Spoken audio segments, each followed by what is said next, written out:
Hello, dear students. Today we are going to discuss the chapter 4 of the book of Foreign Policy Analysis. The name of the chapter 4 is Factors Determining Foreign Policy. We have two important learning outcomes of the chapter 4. The name of the chapter, Factors Determining Foreign Policy. The first learning outcomes of this chapter is comprehend the various theoretical perspectives that help analysts make sense of foreign policy in a comprehensive manner. The second learning outcomes of this chapter is distinguish individual internal and external factors in the context of understanding and explaining foreign policy.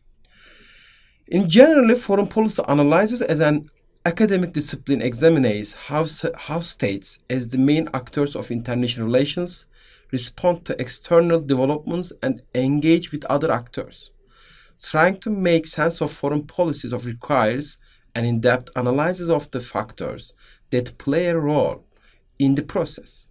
Of such factors, like individual, internal, and external factors stand out the most. Whether the particular characteristic of leaders, state social level factors, or external systemic factors play the most decisive role in this regard is a time-tested research question in the literature. In this framework, as a theoretical account, we have three important factors in this chapter. One is individual factors, the second one is internal factors, the third one is external factors for determining foreign policies. Firstly, we will discuss the individual factors for determining foreign policy. Most analyses identify states with their leaders and suggest that leaders speak on behalf of their countries and their societies. In discussing how individual leaders factor in foreign policy decision-making process, two particular approaches dominate the literature. On the one hand stands the rational actor model, whereas on the other, the cognitive school of thought. Rational actor model assumes that leaders act rationally in foreign policy. States are considered to be unitary actors behaving rationally in their relations with other international actors. This approach, individual factors approach, also holds out that leaders have full knowledge of the foreign policy environment that surrounds them and their emotions, feelings, beliefs are left outside the picture. In other words, leaders are supposed to be well informed about the dynamics of the problem at hand, the position and of other parties, the instruments available to them, as well as all facilitating and constraining factors. According to individual factors, the leadership position they occupy within the state administration shapes their attitudes, calculations, choices, and behaviors. Their seats shape leaders.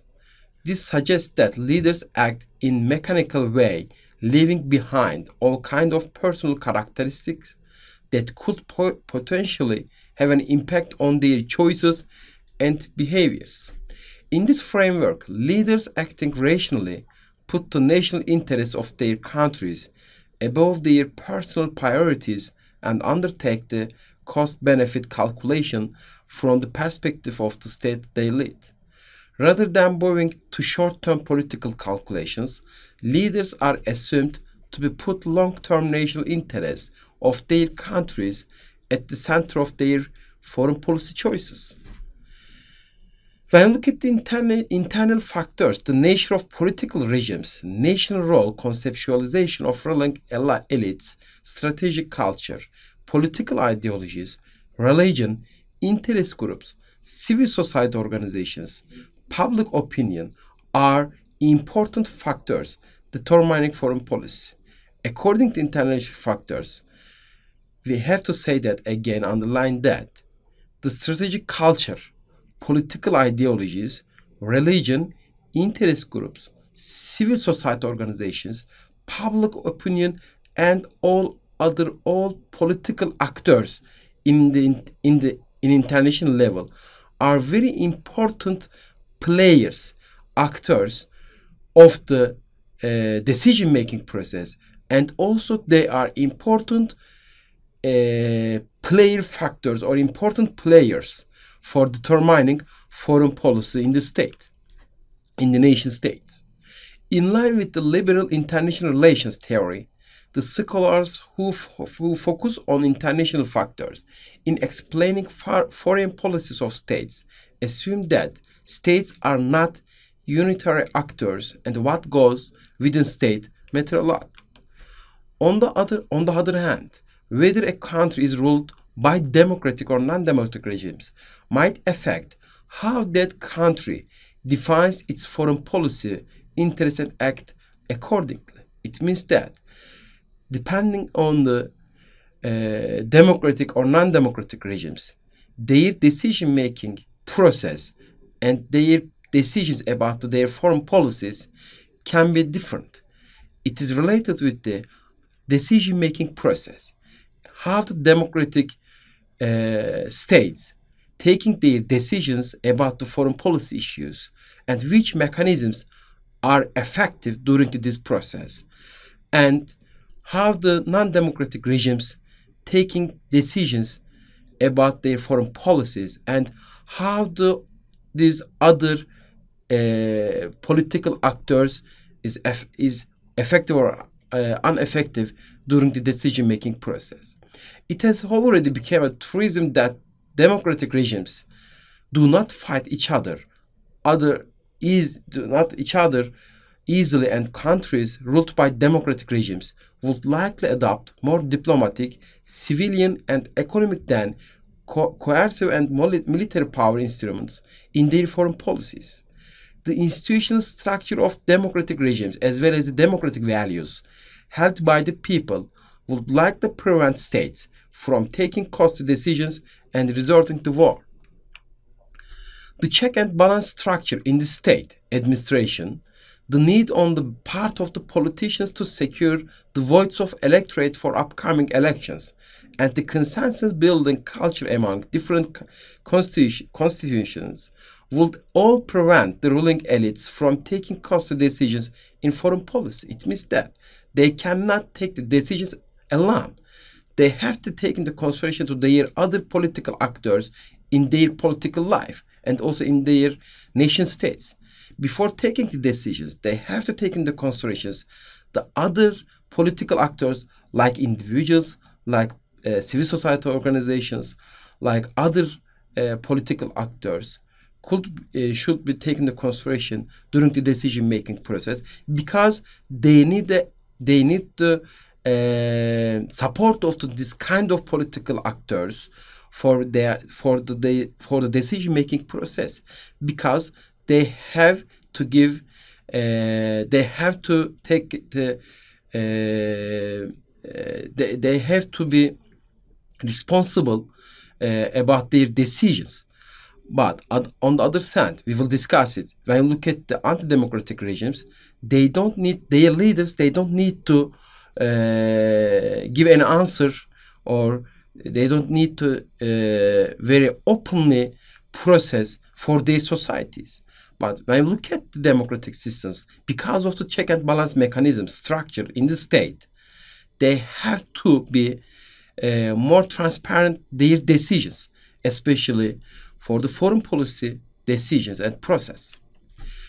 In this framework, as opposed to democratic states, authoritarian states would feel more comfortable with employing coercive and costly strategies in their foreign policy, since leaders of such regimes, like authoritarian or anti-democratic regimes, would not feel themselves constrained by public opinion, because they don't have to need to say something to their public opinion. They don't need to explain anything to their opinion, public opinion, and they don't any fears about the next elections, because it is very well known who will govern the state for the next elections, Because of that, the people, the leader of the authoritarian states, they don't need to explain their decisions about the foreign policy issues, of course. Such leaders would more likely prioritize the continuation of their role in government over national interests. That is why authoritarian leaders are more predisposed to take risky and costly decisions in foreign policy, because according to their approachment to the foreign policy, they will not lose in international politics. If therefore they could be more strong their decisions and more strong towards the foreign policy issues, because the most important point for them is the security of the regime. Regime security is more important than national interests. Regime security means that their governorship of the state. Therefore, we are saying that, we are underlining that regime security is more important than national interests. In authoritarian states, the most important example like Russia, China, and North Korea.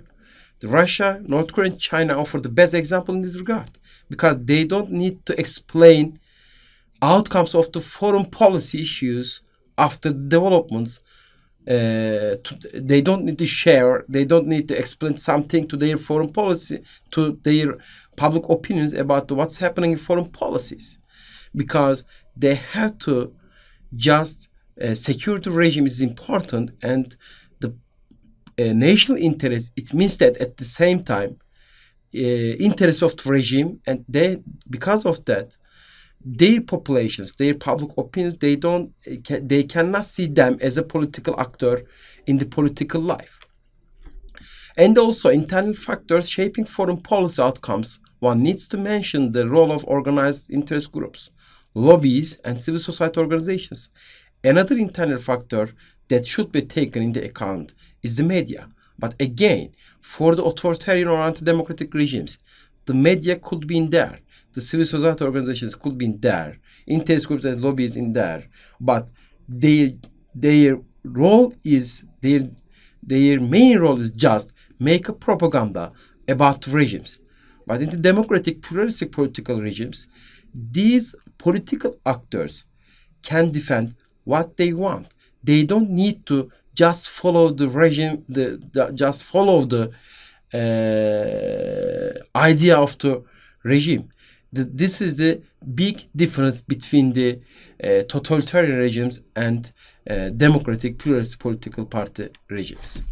When we come to external factors, also important for determining foreign policy, of course, the third set of factors that might help analysts make sense of foreign policy of states is external factors in this framework.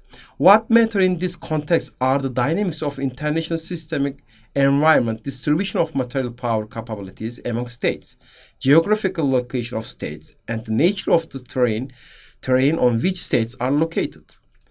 The dynamics of international systemic environment context, depending on the nature of polarity within the system, foreign policy tools available to states would vary, are quite important in this.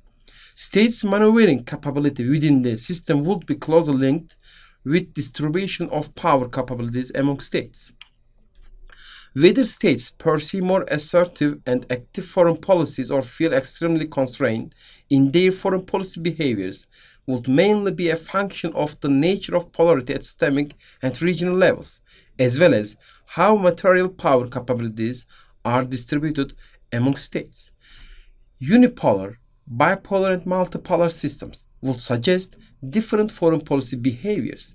Different polarity configurations affect foreign policies of great, middle, and small powers differently. In general, the degree of states' maneuvering capability would be the highest in multipolar systems because states would be able to align with multipolar powers, play one power off against another, and change alliance relations easily. Great powers in multipolar system would have to focus their strategic and foreign policy attention on many theaters, and this would be provide many middle and small-sized powers with more ability to move around. On the other hand, bipolar systems would more heavily constrain states because there would only exist two major poles or powers. Choices would be more limited in their external relations. During the Cold War period is important for us. As an example in here, the ability of middle and small-sized powers to resist the foreign policy demands of the major power with which they align would be extremely limited. Shifting alliance relations would be difficult because international environment would be divided into main camps, each bringing together a group of countries around common security perceptions and identity-related considerations. The Cold War period between the 1949 and 1989 is the best example of the bipolar international environment. Unipolar systems are by nature more lenient to provide international peace, security, and stability. There would exist only one major power within the system, and the ability of all other states to counterbalance the unipolar country would be extremely low. The time period between 1990 and 2008 can be considered to reflect the characteristic of a unipolar environment in which only one great power, namely the United States, possessed the ability to play hegemonic or leadership role across the globe. Power distribution is also important for another reason. The literature on foreign policy analysis is replete with studies that contend that global or superpowers, middle or medium-sized power, and small-sized power would behave differently in their foreign policy. The distribution of material power capabilities among states will put them into different power categories, such as global, middle-level, or small-sized countries. These labels also suggest different foreign policy roles.